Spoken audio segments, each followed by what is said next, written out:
Hi, I'm Kathy Lee Crosby, 1,200 feet above the city of Toronto. How would you like to jump off this ledge without a parachute? Ready, set, go! Or jump a car for a new world's record? Or skydive into a free-falling van? Or drive 90 miles per hour right off the rim of the Grand Canyon? Well, this man, Dar Robinson, a professional stuntman, is going to attempt all of those things. Can you imagine someone doing 4 death-defying stunts? Actually, 5 if he doesn't open up his chute. Dar, could you open your chute? Pull the cord. Hi, Kathy Lee. Be right down. Dar, open the chute. Boy, what a sense of freedom. Dar, this is not the death-defying part. Open the chute. Oh, okay.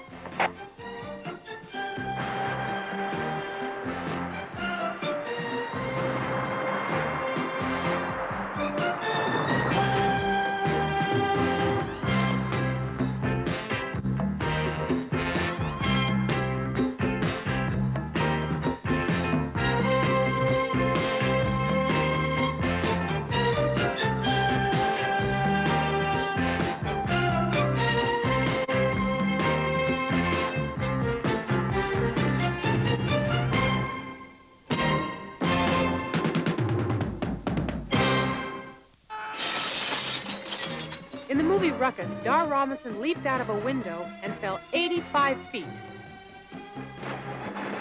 This is how he's made his living for the past 13 years, performing stunts in motion pictures and television shows. Many consider him the best in the business.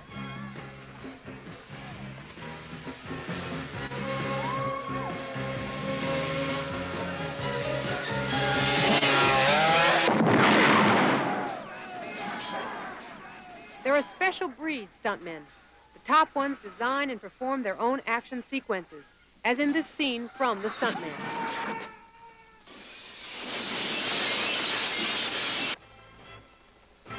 Or, like Dar, fulfilling a lifelong dream by driving a car 90 miles an hour right off the rim of the Grand Canyon.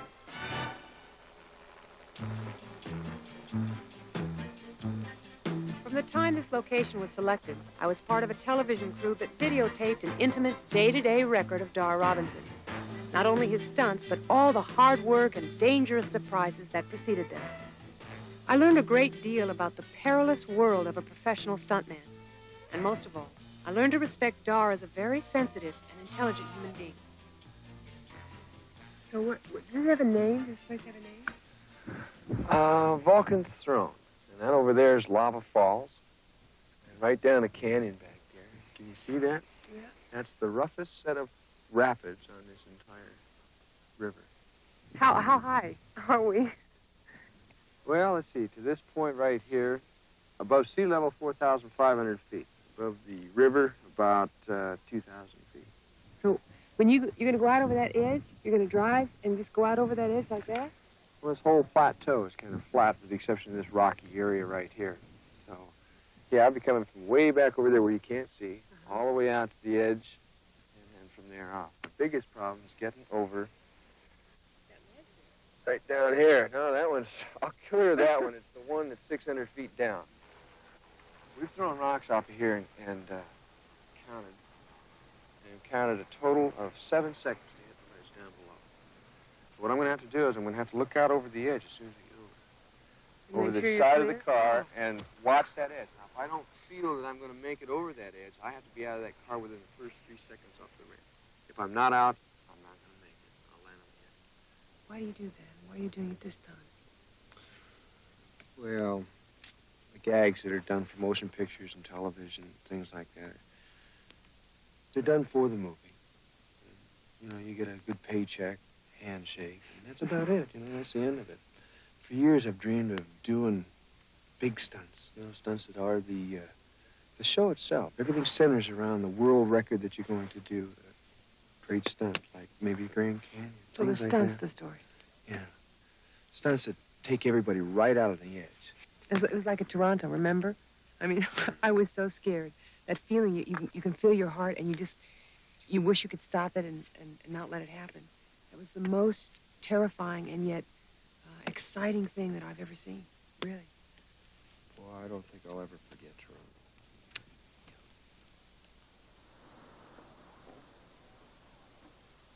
That is the world's tallest freestanding structure, the CN Tower in Toronto, Canada. It's twice the height of the Eiffel Tower. Now, you see that little platform way up on the observation deck? That's 1,200 feet above the ground, the length of 4 football fields.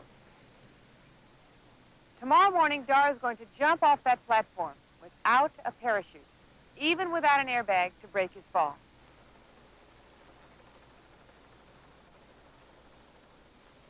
Last year, Dar jumped off this tower with a parachute.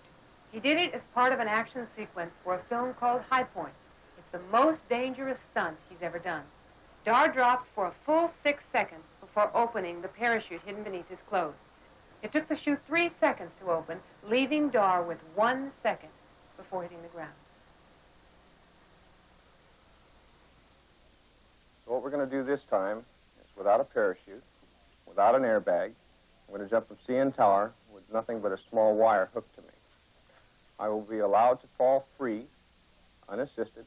When I get to approximately a couple hundred feet off the ground, the wire will come into effect and create a rapid deceleration, which will stop me from hitting the ground.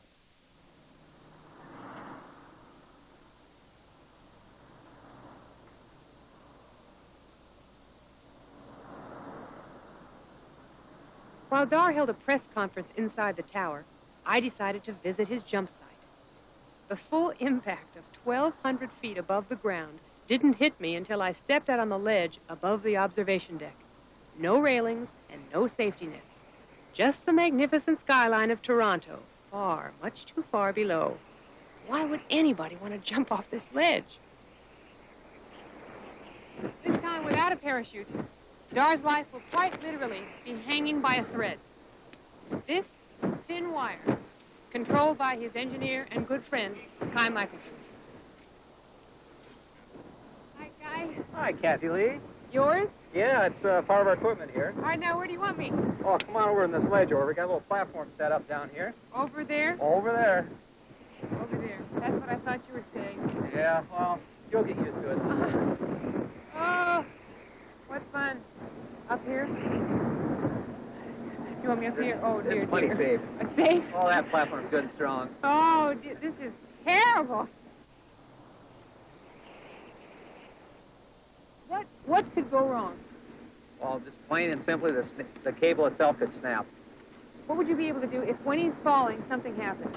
Well, we do have a little bit of mechanical backup, and I have to monitor the equipment itself.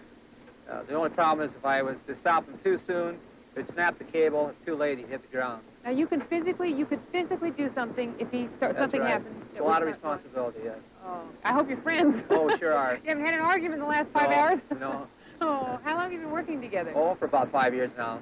How would I describe Kai? He's my Imagineer. I would imagine something could be done. He'd engineer it. After a while, you get a relationship going together, and Dar and I get along very, very good. I think an awful lot of him. I admire him for what he's done, and I admire him as a man. And that danger is there is always the chance of getting hurt or even killed. And after you work with a man that long, that lingers, and I feel very much responsible for the outcome of the stunt. How do you feel about this stunt? I mean, this is crazy. It's real crazy. Do you feel good about it? No, not at all. I think I'd almost rather jump off of the parachute. Yeah, I know how that one's going to end. It's funny, you know, when you get into a stunt, you look at what could possibly be happening or maybe on the way down and what would be the ultimate end. You always wonder, how is it going to end? Gee, I wish it was over so I knew. That way I could go into it and not have to worry about it. Well, the parachute we've done. The wire we haven't. Kai and his crew run cable tests throughout the day preceding Dar's scheduled jump. They use a canvas bag filled with water as a stand-in for Dar. The braking system malfunctions.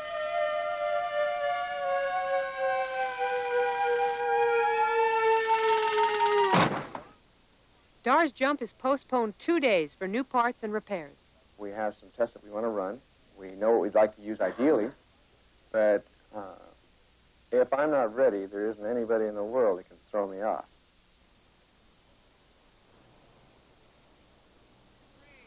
3, 2, 1. On the third day, a new problem.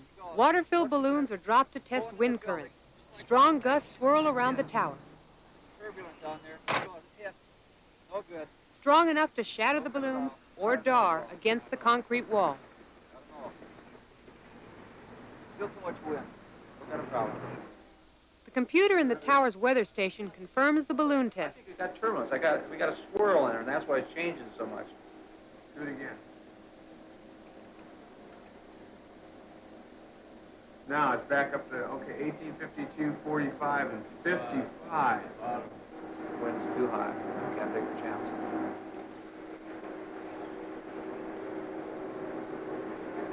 Give me that, Dar. What? Huh? The wind's not going. It's not going. It's just too tough.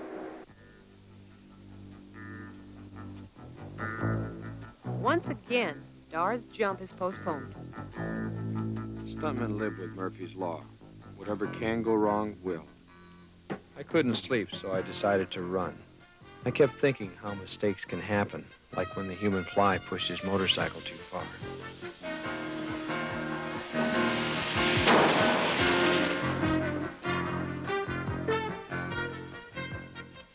Three weeks before my first Toronto jump, Howard Curtis, a close friend, died in a parachute jump. I watched him hit the ground at 120 miles an hour. It was a freak accident, but it cost him his life.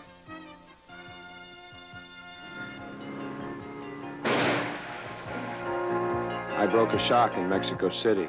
It could have cost me my life. Nobody wants a stunt to fail. The director expects you to do it right the first time and be ready to work tomorrow. No matter what happens to the stuntman, if the footage is good, it's used in the picture. I kept remembering A.J. Bakunis dying doing a high fall in the movie Look Down and Die. The film is dedicated to his memory.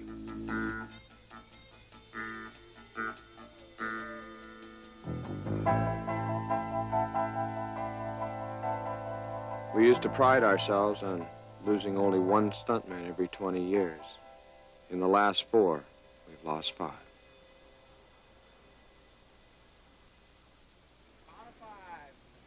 One, 2, 3, 4. On the fourth day, the winds continued to swirl around the base of the tower. Once again, Dar's jump was postponed.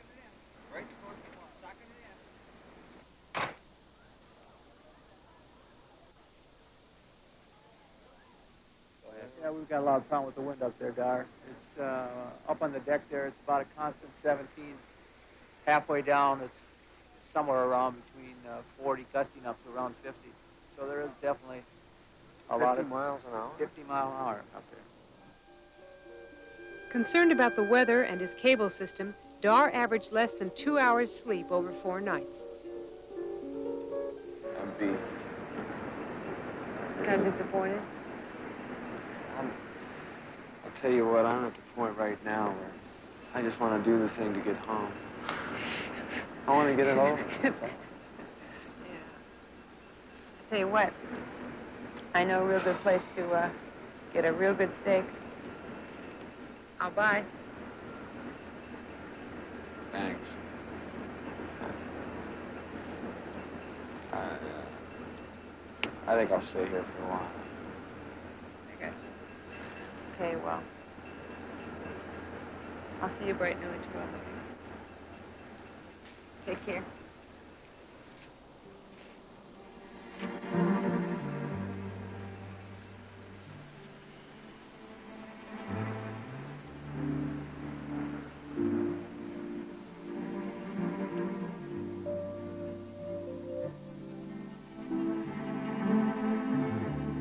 Stuntmen are good athletes.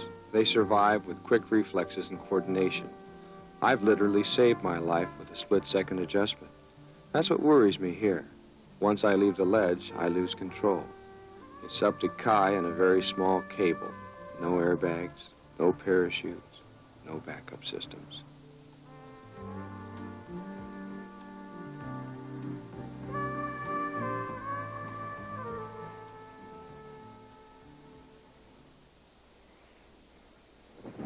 Day 5.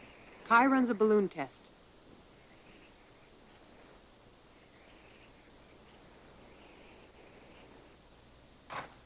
The winds have subsided.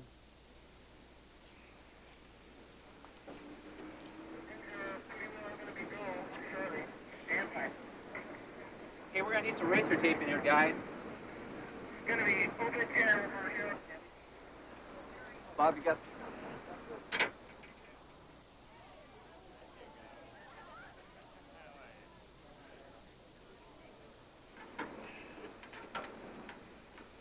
God, this is scary, I gotta tell you.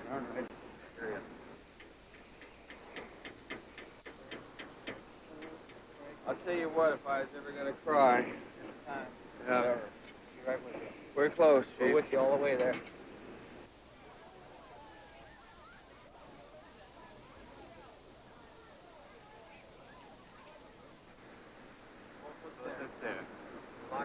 Still standing Oh, by, man, Joe. I don't want to die here, guys.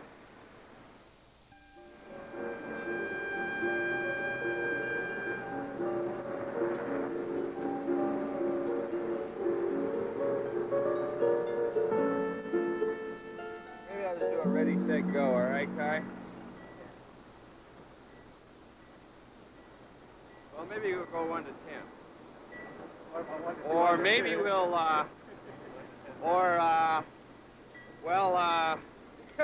maybe we won't go. I think we waited too long. Oh, not sure, Cayenne. Oh, what a jerk I am. Oh, what a jerk I am. Oh, what a jerk I am. Stuntman's chant, gang. Woo! Woo! Dar will fall free for at least 900 feet. The cable will support him only when the brakes are applied at the end of his fall. All right, Kai. Hey, man, I love you guys. All right. Ready, set, go. You ready? Ready, set, go!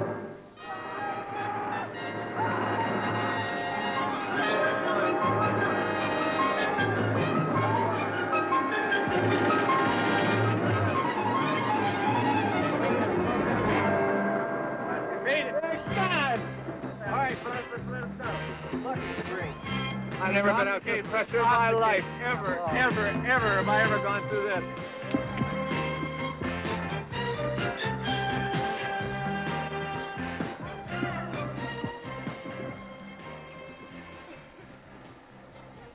I've never screamed so hard in my life. Oh, gee, you feel like you expected? It was all right. It wasn't anything at all like I expected. What was different? I thought I was going to die. And you didn't.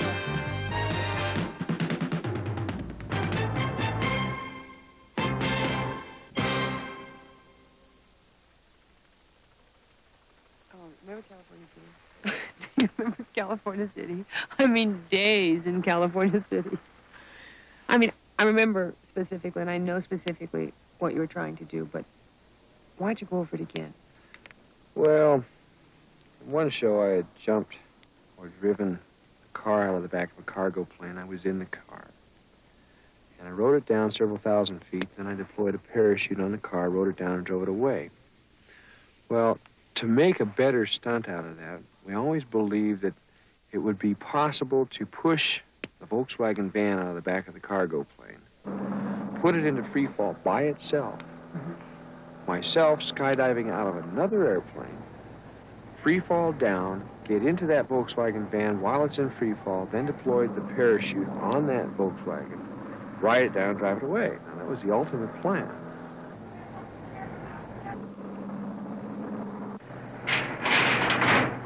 Disaster. The large parachute opens, jerking the van out. The van rips open a fuel line. Explosive fuel sprays down on the crew. They scramble to tie it off. The van barely missed taking out the tail assembly.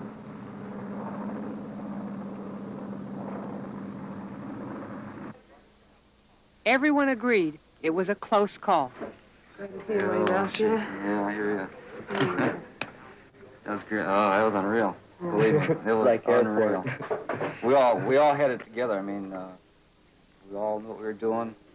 It was just something. I'm not going to go back up there. Oh, yeah. Very scary thing, I'll tell you. worth it, you know? I guess you really don't know how close it was. Generally, pressurized spraying fuel is pretty much an instant explosion in an aircraft. But if it would have got into the control cables of the airplane, why, then we would have, of course, been finished also, in addition to the fuel problem we had. So any combination of, we just missed getting our free trip by about a split second or a hundredth of an inch, I guess you might say.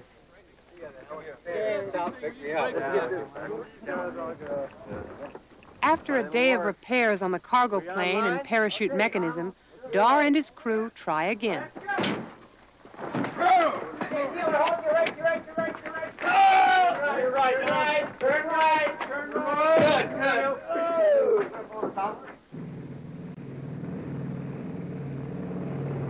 The cargo plane takes off and climbs to an altitude of 13,000 feet.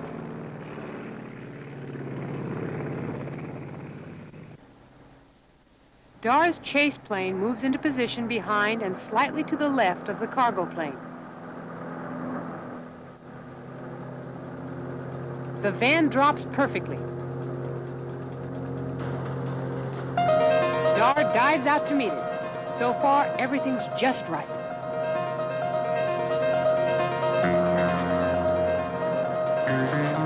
The van hurtles earthward at 190 feet per second.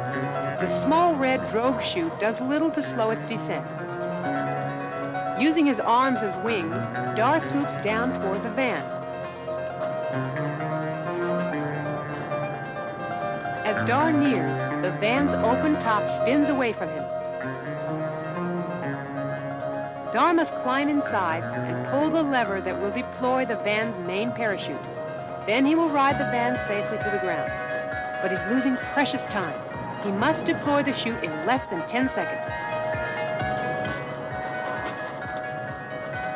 Down, down, down they go, 130 miles per hour. One last try.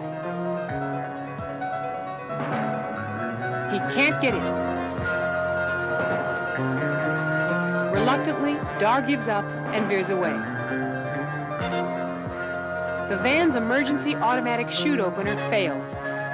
Bye-bye, van.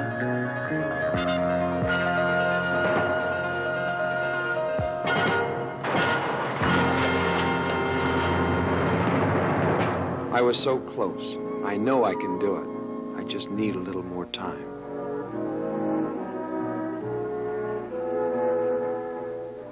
The van and the camera equipment aboard it are a total loss. I've never seen a wreck like this in my life. I've never seen anything like this. You think this can be done after I seeing this? know it can be done. I was so close to being in it. But I mean, this is impossible. I mean, you've done everything. You've had 3 tries at it. You have worked your I know. They're not going to give us enough time, because really we don't have enough time to do this and go to Grand Canyon. But you think it can be done? I know it can be done. Well, let me tell you, it looks impossible to me. I've got to say it up front, but I would say you do this, and it would be incredible. Well, when they finally said, that's it, we can't, it's not going right, and rather than to take your life, put any chances on that, they said, that's it. I mean, how did you feel? We'll do it again. We definitely will do it. We'll complete it. It's not that it wasn't incomplete. It's just we just didn't have the time to do that and be safe at the same time.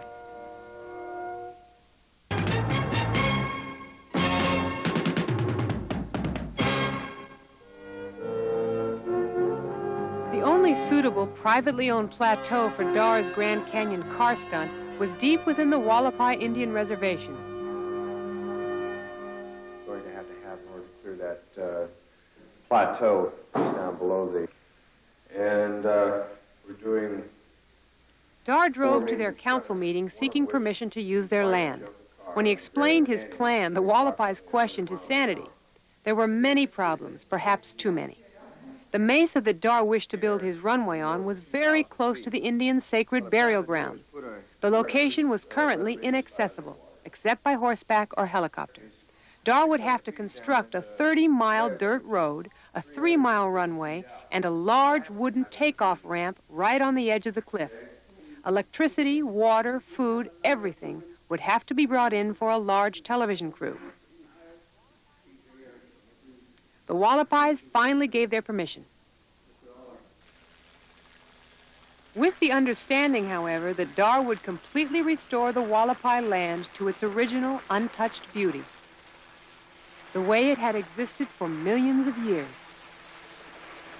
Was it difficult that during all the preparation for the Grand Canyon, coming back here and testing, that in the middle of that you did the ramp to ramp?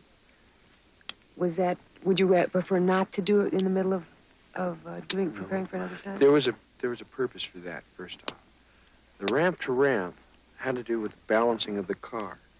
Now, we have a body for the car and an entire frame structure, geometry and everything that had to go into getting off of the canyon ledge and going all the way in. Now, if the car turns over, tumbles in the air, that could put me in a very serious position. I may not make it over the second ledge down there. So we have to be able to balance that car. So we took the framework out, and we started working with that. And that's how we started jumping ramp to ramp. We lengthened it out until we got to the distance that we needed to go. And by doing that, we got the cars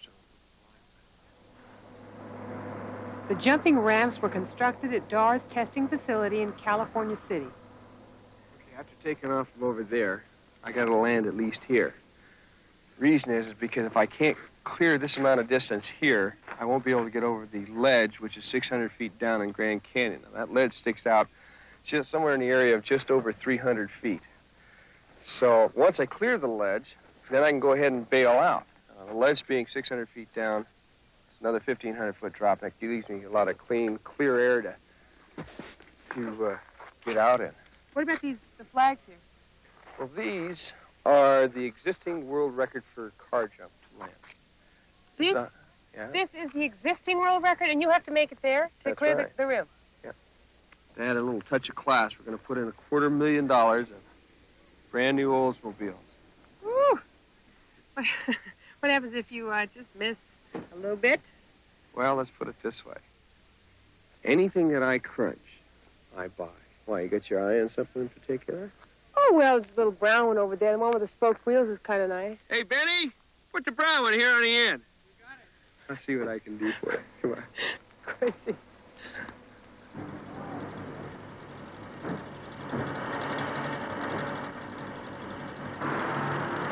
Water was sprayed on Dar's runway to harden it for traction and eliminate dust.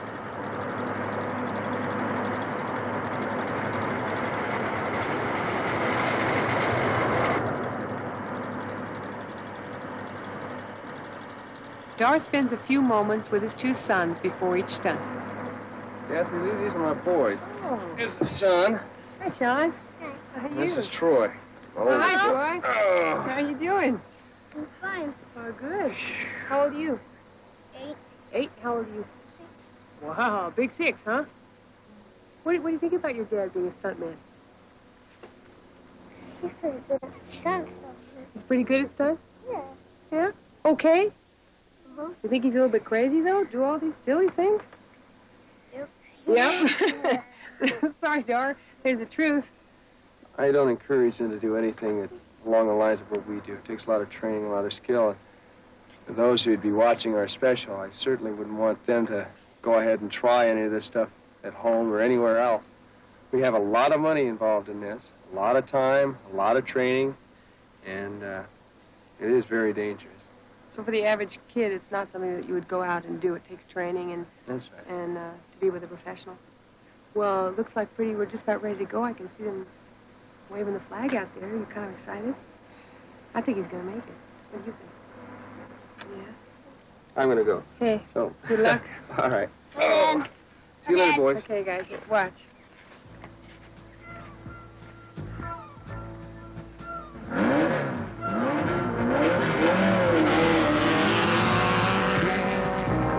Dar's jump car is a stripped-down version of the one he plans on using at the Grand Canyon. It's a specially designed Bradley GT, constructed for him in Minneapolis.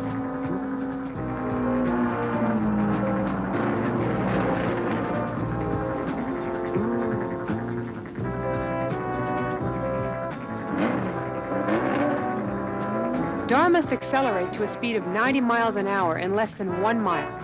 Not only is he concerned about the distance of his jump, but also the position his car will be in when it lands on the far ramp. Too far forward, and it will roll end over end. Too far back, and Dar will sustain serious injuries to his spine.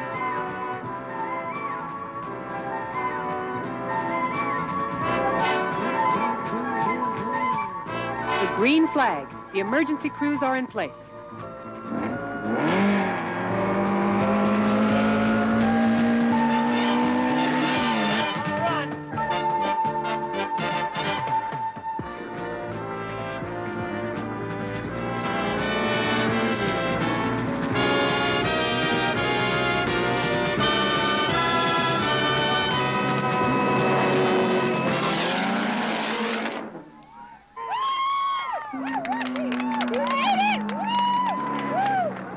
There's a record that they don't talk much about, being able to drive the car away after a ramp-to-ramp jump. Dar got that record today.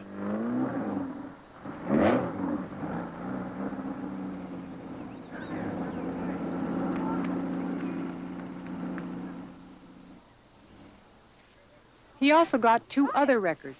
Although he did it as part of his preparation for Grand Canyon, this is how Dar Robinson set a new world's record of 179 feet, 9 inches.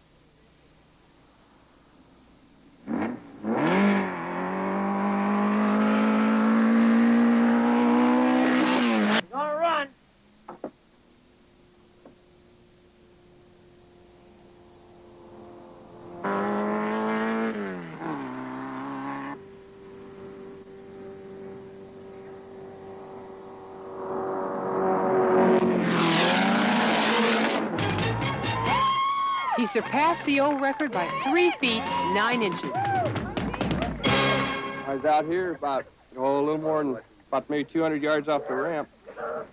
And I'm looking at my speedometer, I look up, I'm not really lined up on the ramp. I'm going, whoa! Did you see it? Have we got an instant replay or something? Can we see that? Yeah. I sure would like to see that. Well, let's go up on top and take a look. Can we do that, Joe? We'll take one more look, and then on to the Grand Canyon.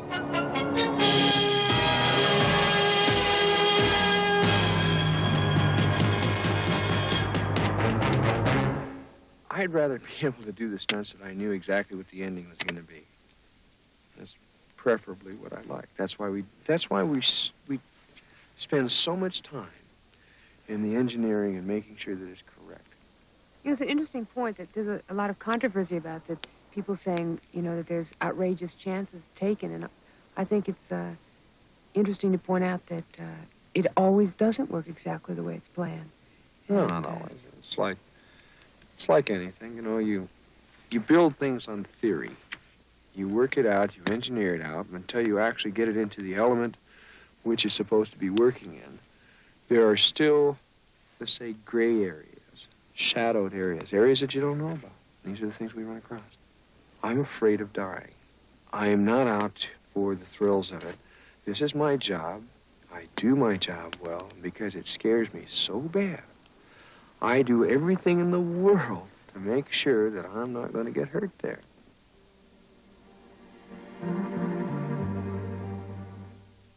What I go through, I laid awake last night. I slept little bits and pieces, but I think about what did I forget? And I think about everything that we've done. Every little bit, every nut, bolt, everything. You think about the ramps. You think about the structure that's underneath it. And I'll repack my parachute probably 2 or 3 times again today. I packed it twice last night. I gotta worry about all these things. And I think to myself, maybe I shouldn't be in this business, but I'm kind of like a test pilot. I design things, I put things together. I gotta work them out. I gotta put them to good use. If I don't, it's of no use to me. What I'd ultimately like to have is a stunt where I can go into it knowing what the overall result is, but there's always that possibility of human error. That's what makes it fun. That's what adds the excitement. I wouldn't necessarily call it fun. Afterwards, it's great to talk about. The sheer panic of it all, sitting there with the motor running, waiting for the green flag to fall, time to go. It was like when I was racing motorcycles, your heart used to just pound and pound. You can hear it. It wasn't until you really got into it that everything just kind of mellowed out. You weren't scared anymore, you were working. This is what it will be like. 90 miles per hour right off the end of the runway.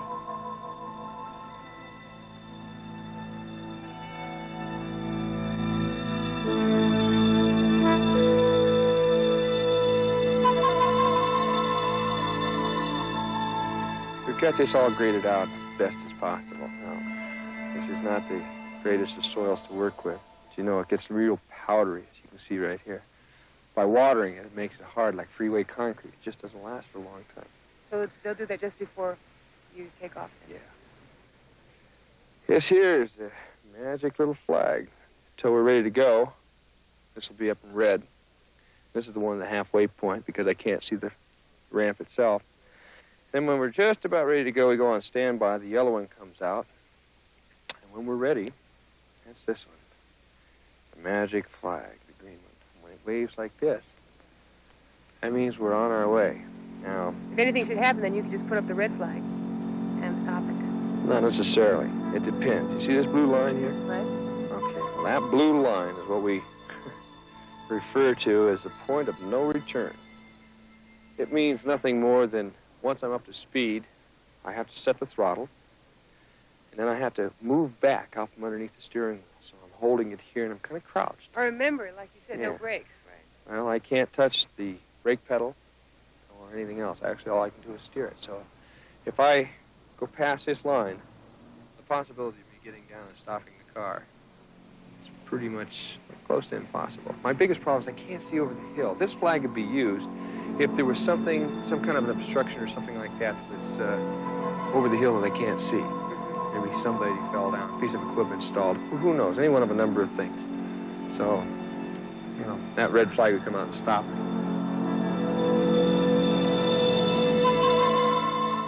See that? Yeah. That helicopter? That's the only one we hope we're not going to have to use. That's the rescue helicopter.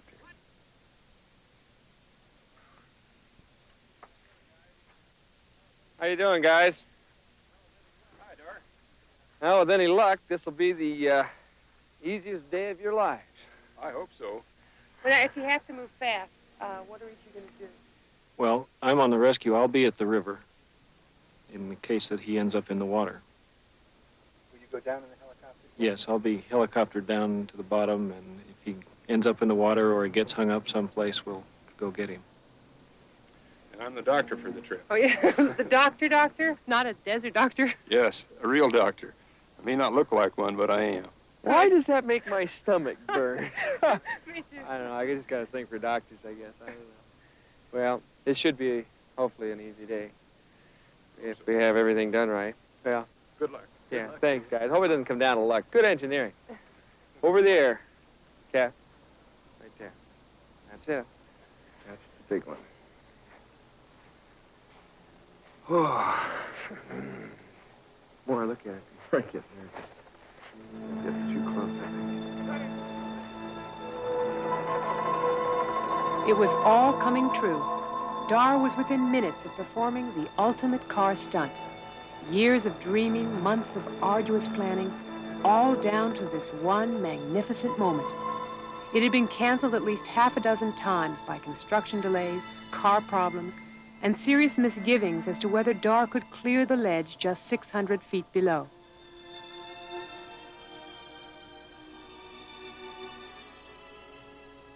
We stood on the edge of the most spectacular cliff in the world. Soon Dar would drive right off it. If he survived, he would land near the shores of the Colorado River 2,000 feet below. The car was doomed to destruction, with him or without him.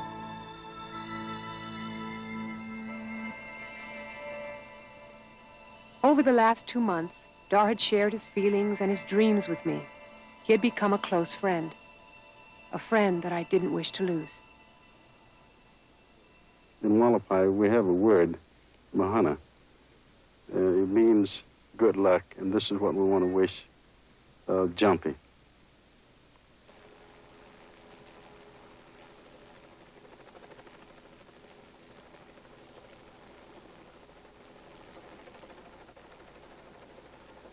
The natural slope of the hood here creates a downward pressure on the wheels. Well, in the air, when there isn't anything to hold the wheels up, it'll push the nose of the car down and make it start tumbling. So what we did is we put up a Lexan wind shield, which is not like the windshield of your car, but what it does is it breaks up the air coming over this surface. So actually what we'll probably get here is a little bit of lift. That'll help keep the nose from the car from going down. We also took out the windshield for that very same reason. Of course, that right there, that's a point of view camera, which is going all the way to the bottom, so we're going to be kind of interested to see if that's even going to survive. If so, we might have some pretty good footage. The orange sock on it so we can find it later. Inside the car here, actually the way I've got to drive it to start with is sitting down in here. And I'll have to go through all the gears, do all of that. Then I have a throttle here that I have to pull out, which becomes an automatic all the way on. From there, I slide up to here, and I pull this rope with this piece of wood right here. You can see that. Up between my legs here. Now, once the car comes off the ramp, I'm going to have zero gravity. That means it's just like being in outer space. There's nothing to hold me down. So this will hold me down. I can't go anywhere. Yet if I need to get out, I just go like that. See? So that leaves it to the point of just driving it like this, all the way off the edge. Now, we got a handle here, which isn't your conventional door handle. It provides me a way to get out. And I anticipate my only way to get out is to go straight off the side. So from here, once I've dropped my stick, I'm going to be going this way, whichever way the car is going. Now, my biggest problem is over the back end of this car. There's a big dead space of air, and if I get held up in it, I can go to the ground with it. All of this is foam. This whole car is filled with foam so that should we make it to the water, it'll float. We'll be able to find it. Of course, I guess last but not least is our power plant in here. And it's kind of beefed up, and it's backed up with a nitrous oxide system, which gives the car about 40 to 60% more horsepower. We're hesitant on using it. We don't like to use it unless we have to, which we will just on the last run. We can cough or blow a motor.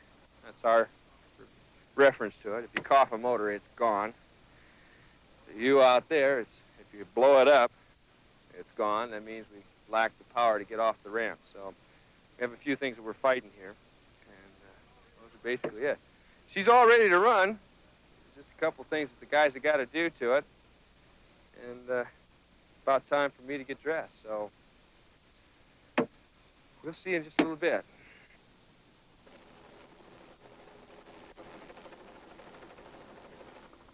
Dar will make 3 test approaches to the ramp, checking both the car and the condition of the road.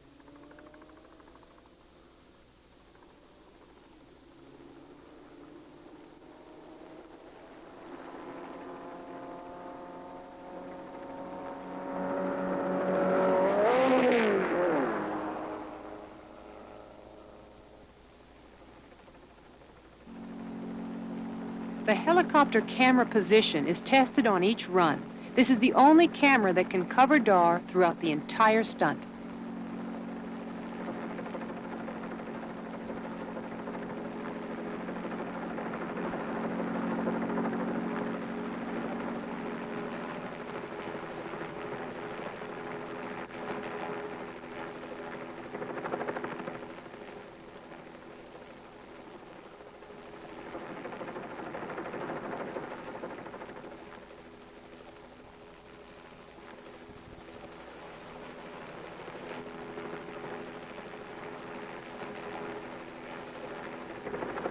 This is it.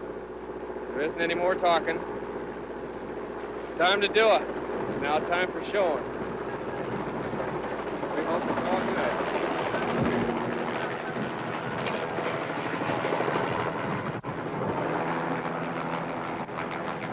good. 7 cameras will roll when the green flag waves.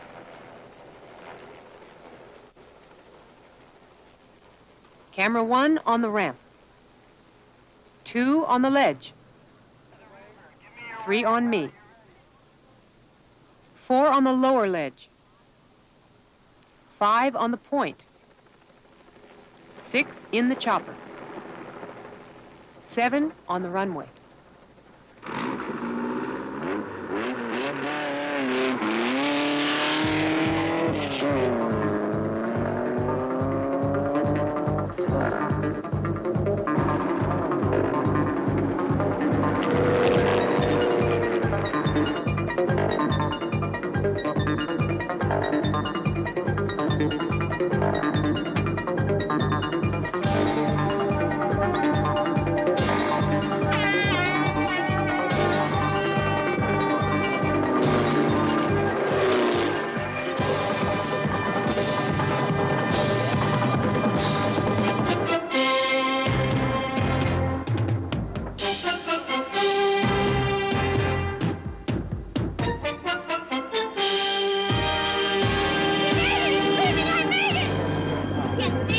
Dar, will you be landing by that sandbar?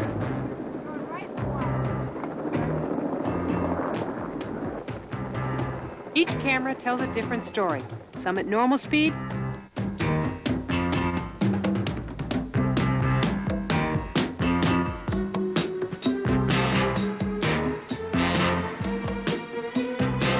others in slow motion.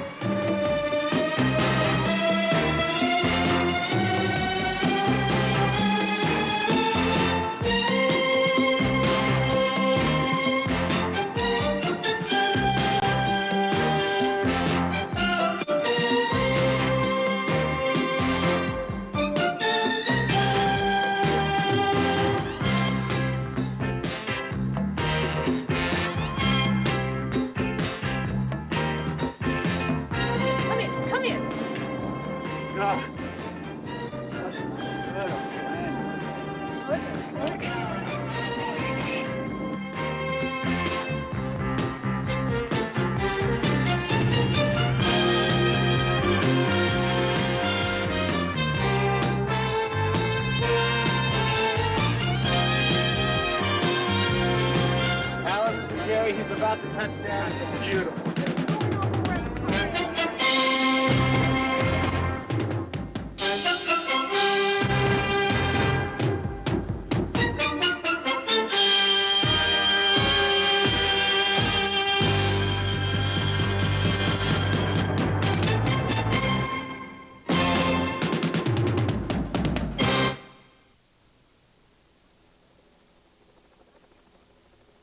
How many emotions can you feel in 30 seconds?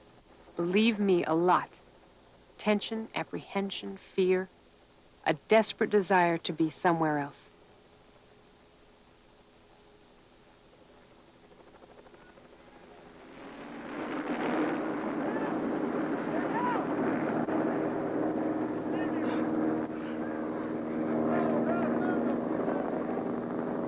At first, I thought he was trapped under the car, unable to open his parachute.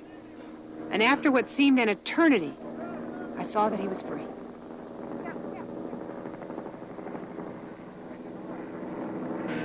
He made it! He's screaming, I made it! The last emotion, and the best of all, was greeting Dar. He came back to a very happy crew.